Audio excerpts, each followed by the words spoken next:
E aí galera, tudo bem? Tudo tranquilo? A gente vai falar aqui então sobre éter, né?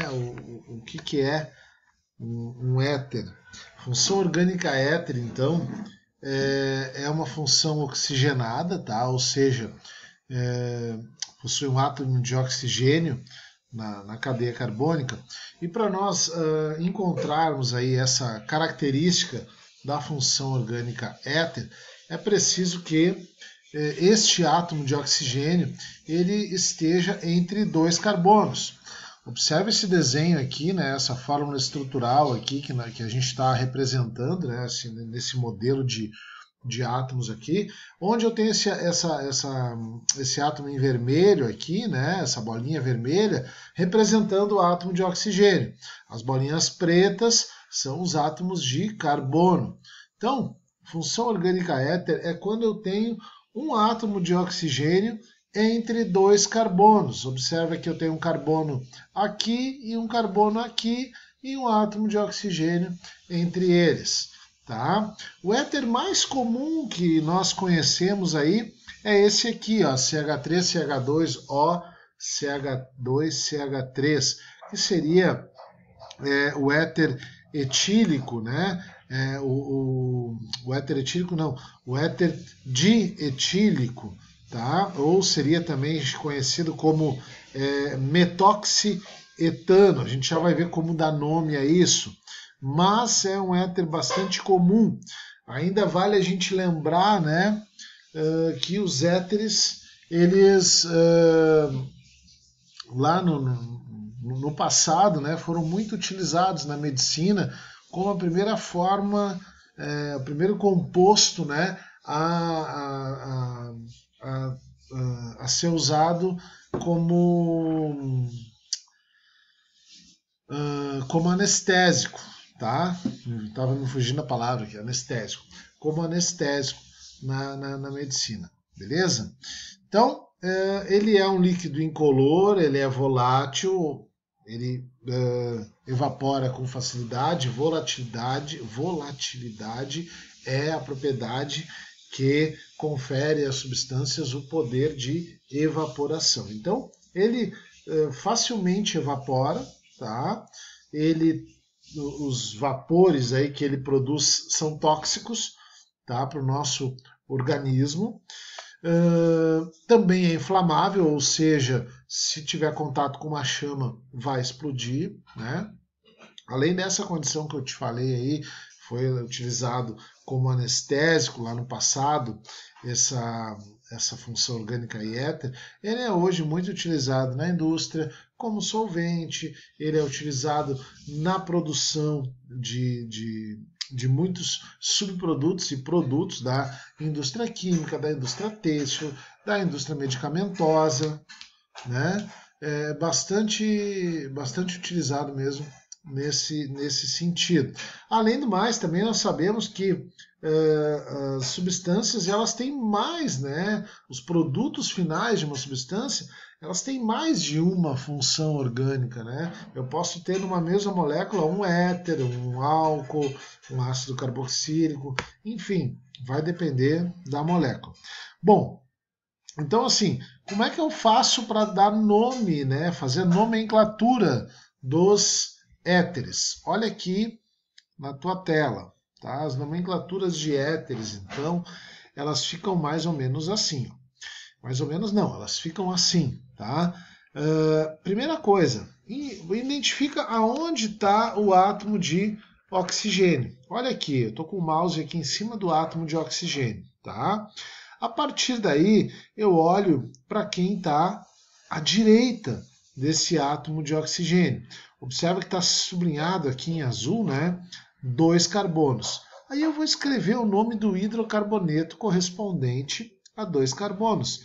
2 carbonos é ET. A ligação simples entre os carbonos eu devo usar o AN, né? E o hidrocarboneto, nesse caso correspondente, seria o etano.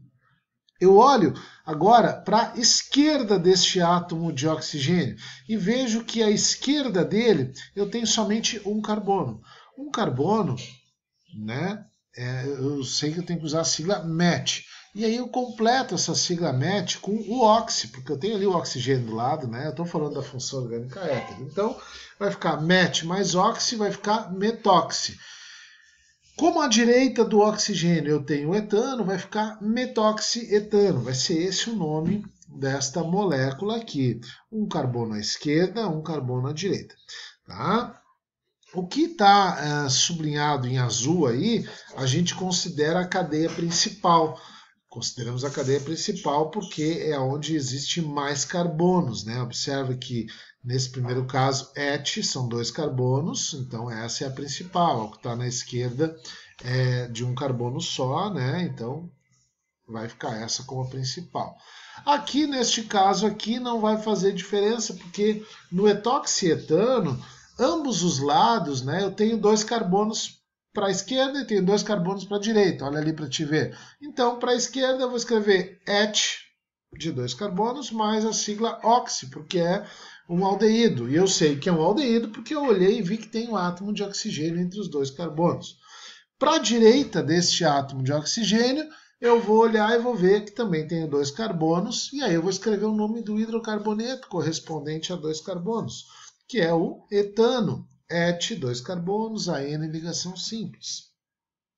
Aqui no lado eu tenho o 2-metoxipropano. Por que 2-metoxipropano? Porque neste caso, tá? Tem 2 formas, inclusive, de escrever essa nomenclatura. Uma delas é eu fazer, né, via IUPAC. A nova recomendação da IUPAC já nos diz aí para que, inclusive, este 2 ele passe para o meio dessa nomenclatura e não fique na frente. Mas ali, propano, a cadeia principal, com 3 carbonos, né? E no segundo carbono do propano está o átomo de oxigênio.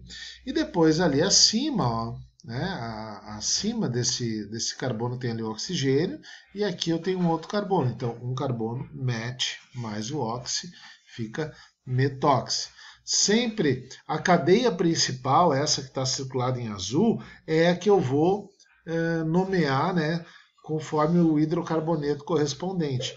Aquela que não é a cadeia principal, ou seja, aquela que tem a menor quantidade de átomos de carbono, eu vou usar a nomenclatura oxi, né, juntamente com o sufixo da quantidade de carbonos. Então, resumindo aqui, eu olho para a molécula, eu identifico na molécula aonde está o átomo de oxigênio, tá? A partir daí eu olho ou para a esquerda ou para a direita para ver aonde tem a maior quantidade de átomos de oxigênio, tá?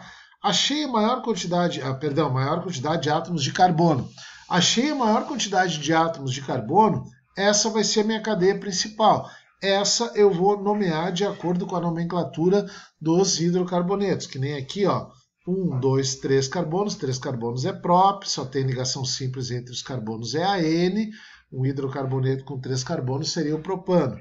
Então a cadeia principal, que é aquela que tem a maior quantidade de carbonos, ela vai levar o nome do hidrocarboneto.